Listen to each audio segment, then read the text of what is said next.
प्यारे बच्चों, हिंदी व्याकरण में हम अध्याय 6 उपसर्ग और प्रत्यय के बारे में सीख रहे हैं, जिसमें से लास्ट टाइम हमने उपसर्ग की परिभाषा के बारे में सीखा था कि उपसर्ग क्या होते हैं।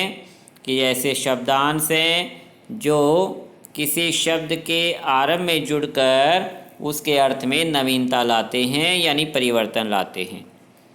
जैसे अनाथ शब्द है, ए उपसर्ग के लगने से बना है और उपसर्गों को 4 वर्गों में बांटा गया है। संस्कृत के उपसर्ग, हिंदी के उपसर्ग, उर्दू के उपसर्ग, संस्कृत के अव्यय, जो कि उपसर्ग का काम करते हैं। ये केवल आपको नाम याद रखने हैं, इनकी परिभाषाएं नहीं हैं।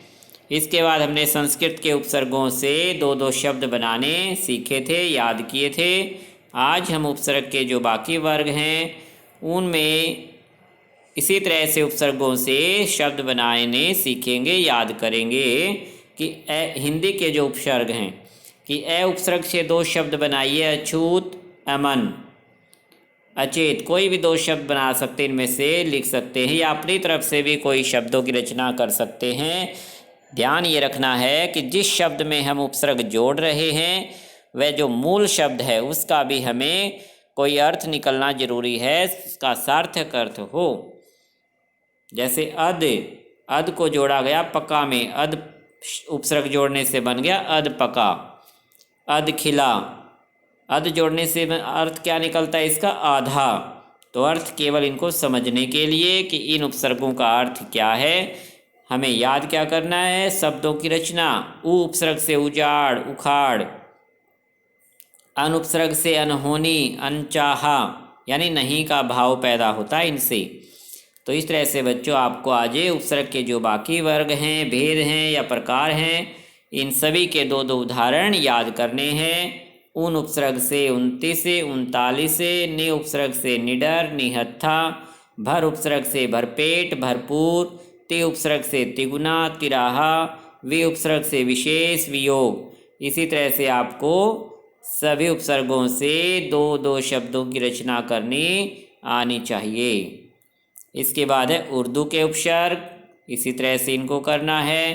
अर्थ केवल पढ़ने के लिए है, अर्थ को नहीं लिखना होता। हमें लिखना क्या है, उपसर्ग और उसके 2 शब्द याद करने हैं। कम उम्र, कमज़ोर, खुश, खुशखबरी, खुशमिजाज, नादान, नासमझ, हर एक, हर तरफ। इस तरह से आपको ये सभी याद करने हैं। इसके बाद हैं संस्कृत के अव्यय, जो कि उपसर्ग की भांति यानी उपसर्ग की तरह प्रयोग होते हैं। जैसे अभाव, अनिति, अंतर, अंतरात्मा, अंतर्देशीय, अंतर्मुखी, कोई भी 2 शब्द की रचना करनी है। तो आज आपको ये उपसर्गों को कंप्लीट याद कर लेना है। हर उपसर्ग से 2 शब्दों की रचना करनी है। नेक्स्ट टाइम हम करेंगे प्रत्यय के बारे में पढ़ेंगे।